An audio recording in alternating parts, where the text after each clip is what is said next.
La question courante est de savoir comment être délivré de sa vie propre. En nous basant sur notre expérience personnelle, nous dirons que la délivrance dont nous nous occupons en cet instant comprend 3 phases et en même temps 3 facteurs. La croix, l'esprit, la contemplation du Christ glorifié. Veuille l'Esprit de Dieu illuminer notre témoignage. Sur la croix, le Christ s'offrit en sacrifice pour le péché du monde. Il y a là un acte de substitution, d'amour, de pardon.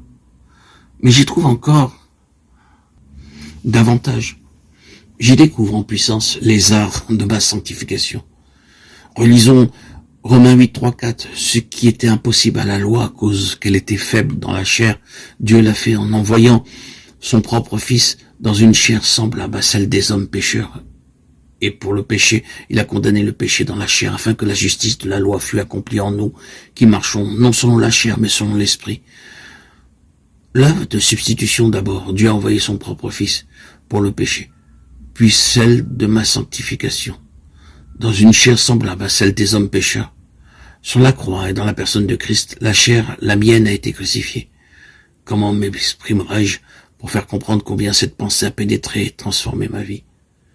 Après la découverte de Jésus, mon sacrifice, ce qui influença le plus mon existence fut de discerner dans le Sauveur, sans péché, mourant sur la croix, l'effigie de mon moi pécheur, y mourant avec lui. Voici à peu près ce que furent mes pensées, pour autant que je puisse rendre la profonde impression reçue. Alors, Dieu a cloué au bois la ressemblance de mon moi pécheur. La croix est symbole de dégradation, d'infamie, maudit et quiconque est pendu au bois. Si Dieu a passé un décret de malédiction sur une chair semblable à la mienne, bien qu'elle fût sans péché, combien plus doit-il lui sembler au Dieu que je chérisse ce moi pécheur, que je le développe et en fasse le centre de ma vie. Oh, croix bénie, au pied de la croix de mon Sauveur, je compris que Christ et moi, nous sommes un. En lui, je suis pendu au bois. Désormais, j'en ai fini avec le moi, et me prosternant au pied de la croix, je m'unis à Christ en sa mort par la foi, je consignai ma vie propre à la croix. Ce fut comme si je prenais le moi avec ses ambitions, ses désirs, ses aspirations vers la perfection, sa corruption, sa versatilité, son esprit de critique, son manque de charité, et que je l'y clouais vraiment. Je pris le misérable et lui dis, tu es maudit, tu mourras. Mon Dieu t'a cloué au bois. Viens, tu viendras. J'ai décidé la chose et de toute la force de ma volonté, de toute la puissance de ma foi, tu mourras sur la croix. Cet instant de ma vie fut décisif. Depuis, j'ai constamment crucifié le moi. La mort du Christ m'en sépare à jamais. Souvenez-vous de ce passage de l'Épître aux Galates. Ceux qui sont à Christ ont crucifié la chair et ses convoitises. Le temps employé dans l'original est l'aoriste, l'action continue. Ils ont crucifié. Ils crucifient. Vous me direz peut-être, pardon monsieur, mais vraiment, il me serait impossible de vivre de la sorte. À tout instant, je me demanderais si le moi ne se glisse pas ici ou là.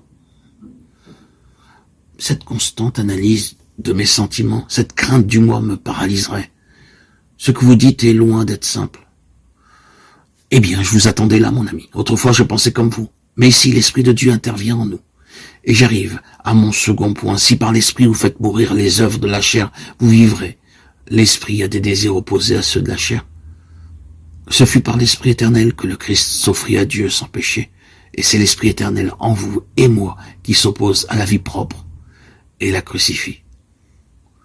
Mais protestez-vous encore. Crucifier le moi me fera souffrir.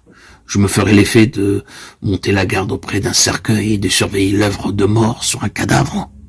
Oui, c'est cela en un sens, et cependant, c'est tout autre chose. Et j'arrive à mon troisième point. Jésus. La contemplation du Seigneur ressuscité. Alors que tout au fond de votre cœur, l'Esprit de Dieu lutte contre la vie propre, contre le moi et ses convoitises. Il révèle en même temps Jésus-Christ. Le Seigneur vous est tout proche, il vous devient une réalité. Le Saint-Esprit conduit les regards sur Jésus, de sorte que vous ne pensez pas à l'Esprit, et c'est à peine si vous pensez au moi, mais votre cœur, votre pensée sont remplis du Seigneur. Oh, mes amis, pardonnez-moi d'exprimer de façon si imparfaite le plus sublime des mystères. Mais je prie que le Saint-Esprit vous révèle ce que c'est que d'avoir comme centre et comme source de vie Jésus.